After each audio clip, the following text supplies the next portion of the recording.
Let's step back for a while, shall we? Close your eyes for a second and imagine walking up the front steps of an old house. The kind of house that welcomed you with a creaky porch swing and the gentle rustle of leaves overhead. A place where neighbors waved as they passed by, and where every board and beam told a story. The big front porch wasn't just decoration. It was the living room of the outside world.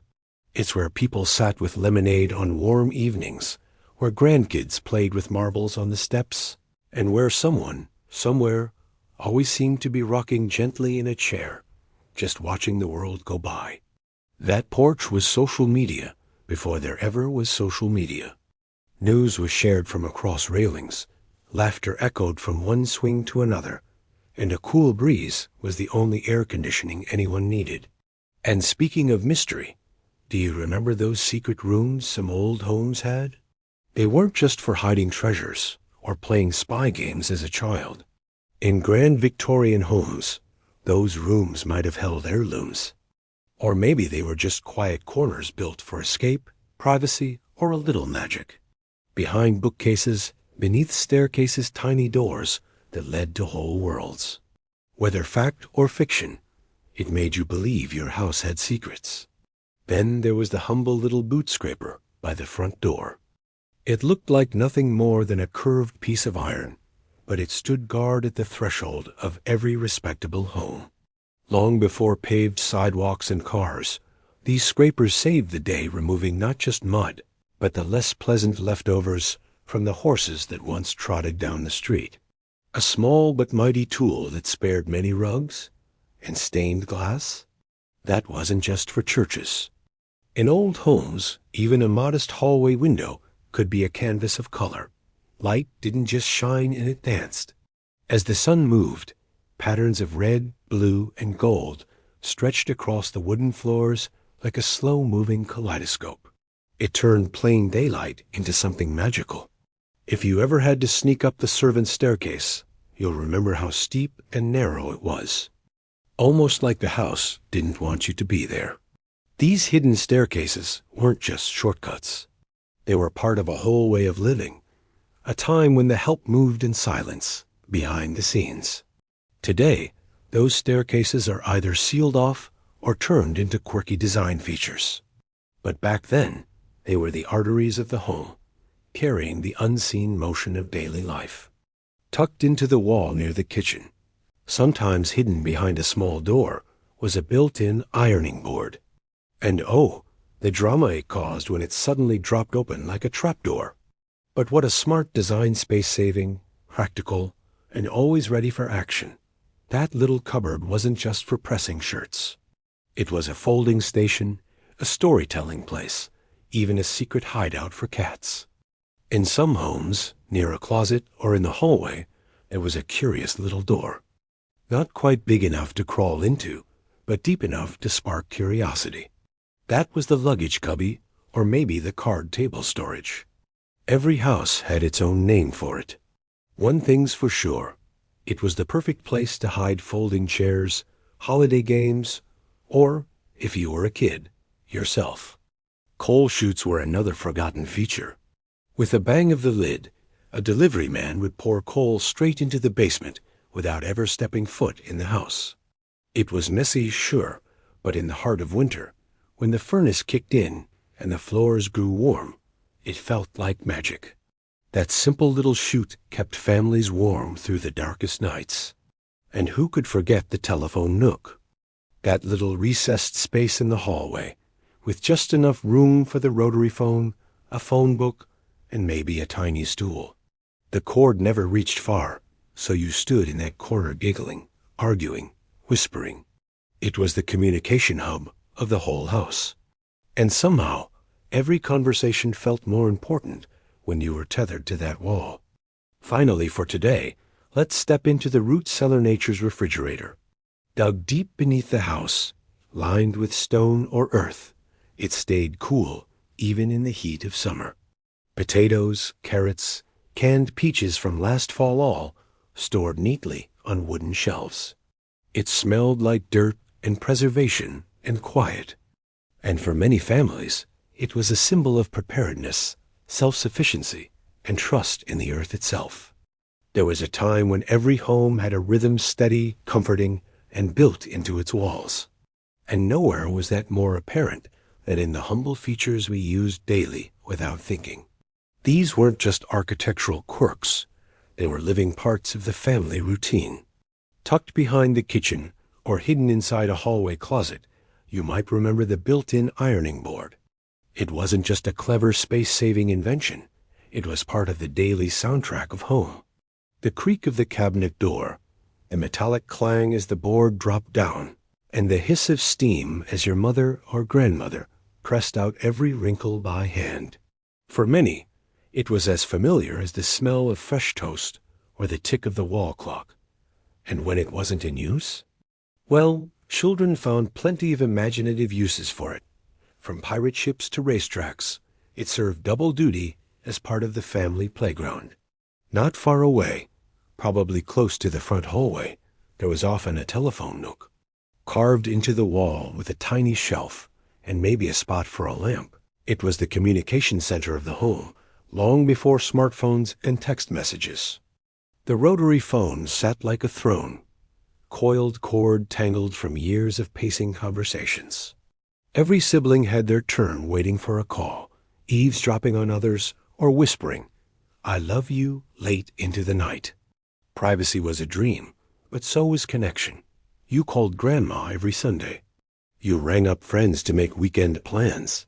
And the phone book? It was a fixture too thick, worn, and always missing just the page you needed. Step outside the house, and there on the sidewall, you might still find a little door barely a foot tall. That was the milk chute, or milk door, a quiet little miracle of daily life. Before supermarkets and plastic jugs, the milkman arrived like clockwork, slipping bottles of fresh milk, cream, and sometimes butter or eggs into that chute. On cold mornings, the glass would sweat from the chill. On warm days, you'd rush to grab it before the sun got to it. For kids, that door was magic, a tiny portal that filled with breakfast. And down by the basement window, there was likely a coal chute, just a metal flap now rusted over. But once it was the gateway to winter warmth. A truck would arrive, men would shout, and suddenly the house would echo with the sound of coal tumbling down a steel pipe. It was dirty, yes, but vital. The furnace roared to life, radiators hissed, and bedrooms slowly warmed while snow fell quietly outside. It was a time when heating wasn't invisible. It was a job. Inside, sometimes in the hallway, or beneath the stairs, there was a peculiar little door. It looked too small to matter, but open it, and you'd find a deep, narrow storage space. This was the luggage hideaway. Back when card tables, guest cots, and folding chairs were part of everyday life, these odd-shaped nooks stored what didn't fit anywhere else.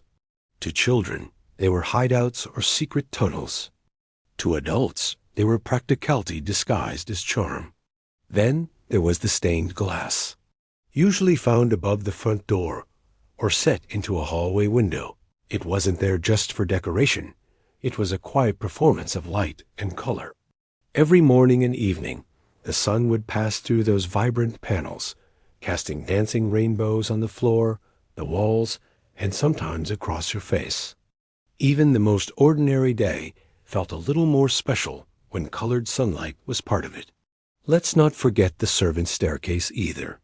Found in larger homes, especially those built in the late 19th and early 20th centuries, these narrow, hidden stairs allowed housekeepers, cooks, and maids to move quietly between floors. Today, they feel like something out of a novel, steep, tight, and worn smooth by years of footfalls. Though some see them as symbols of social division, others remember them simply as a practical path through a busy house. Many are now sealed up, but if you've ever tried climbing one, you'll know they kept you fit. Those stairs didn't forgive clumsiness. Every one of these features, hidden ironing boards, milk doors, coal chutes, secret nooks, tells a story. They weren't just part of the home. They were part of life. They helped us live a little easier, a little warmer, a little closer. And while many of them are gone now, replaced by open floor plans and smart thermostats, their memory lingers. So if you ever find yourself in an old house, pause. Look behind a door. Peek into a panel. Listen closely. You might just hear the creak of the ironing board, the clink of milk bottles, or the laughter of children hiding in a luggage nook. And in that moment, you're not just remembering, you're home again. Let's continue our journey back in time into a world where chores had their charm, and every corner of the house held a bit of magic or mystery. Do you remember the laundry chute?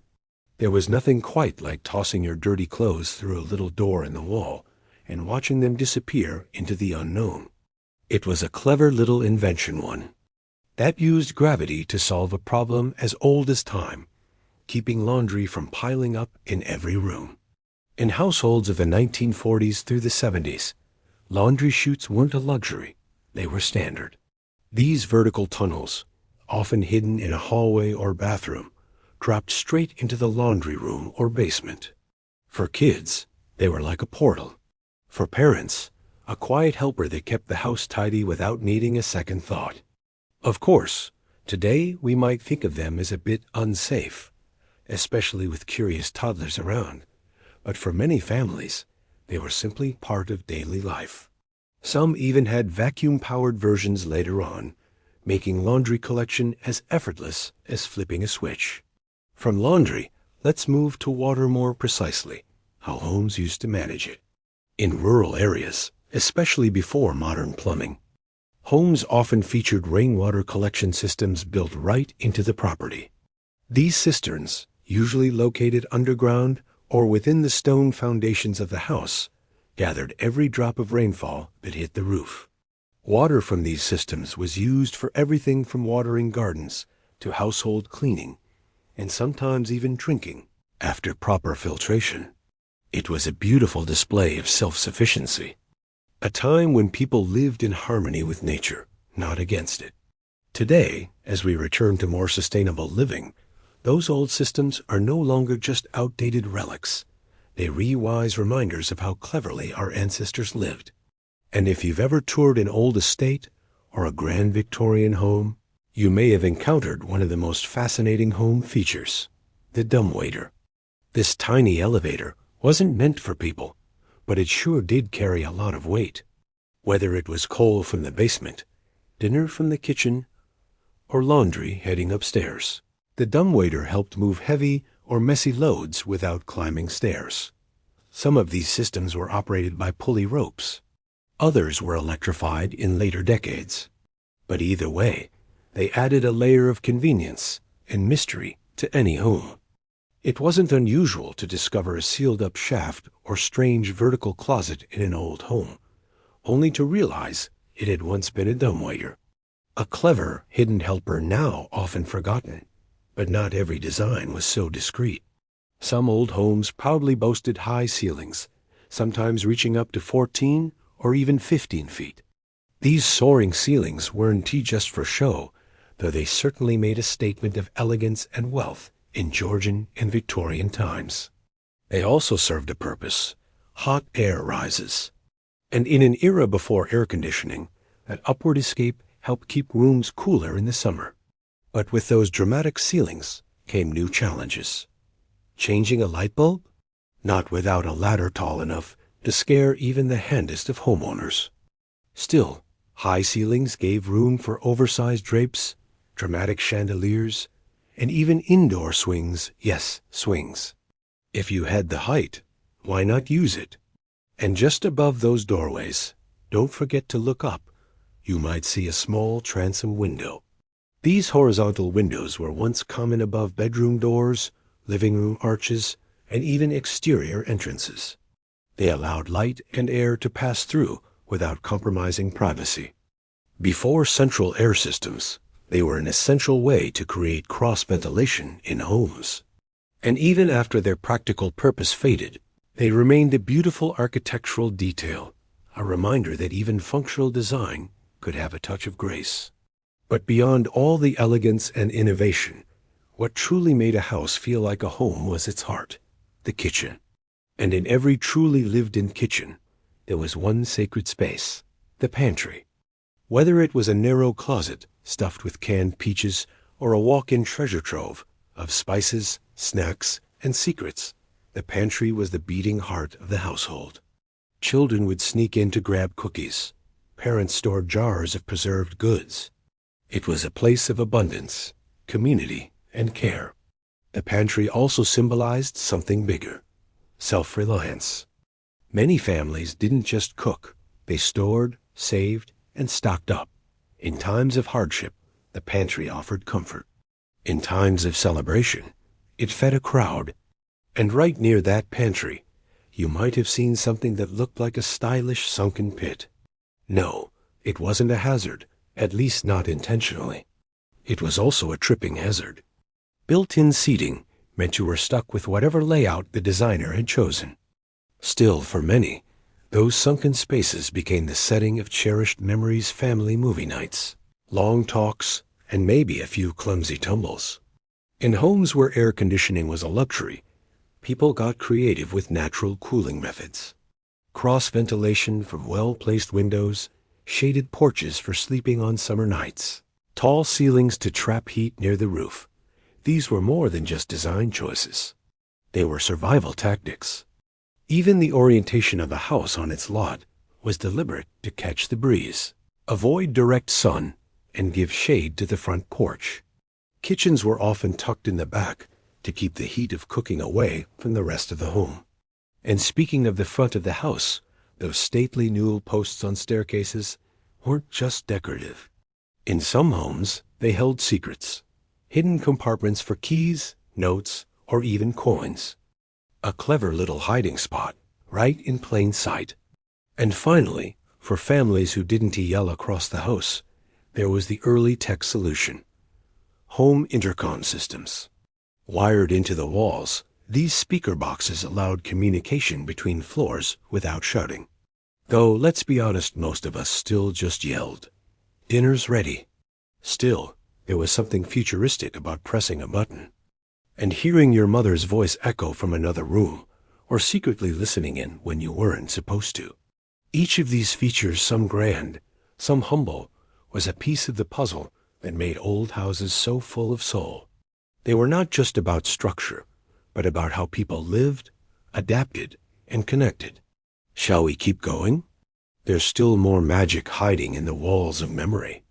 Let's step into another familiar room from the past, where polished brass gleamed, glass tables sparkled, and every appliance promised to make life just a little easier. You might remember the satisfying clack of an electric can opener at breakfast time. It wasn't just a tool, it was freedom. Gone were the days of struggling with stubborn tins.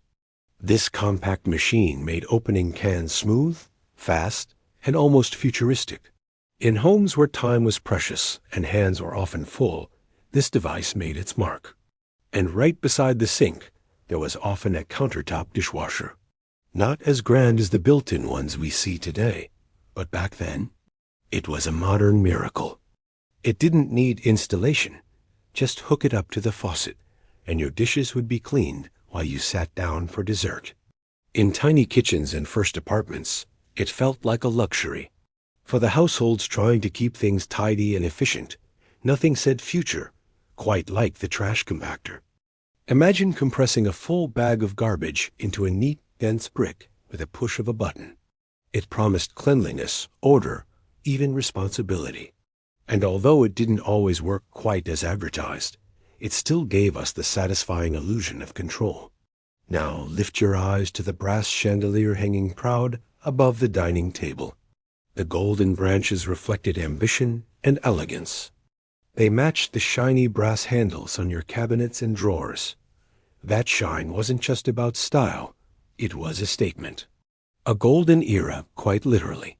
Beneath it all, perhaps you dined at a glass-topped table, smooth, reflective, dramatic. The kind of table that caught the light during Sunday lunch, or sparkled as birthday candles were blown out. It was sleek. It was 1980s modern. Look out the window and chances are you'll see vertical blinds swaying gently in the breeze.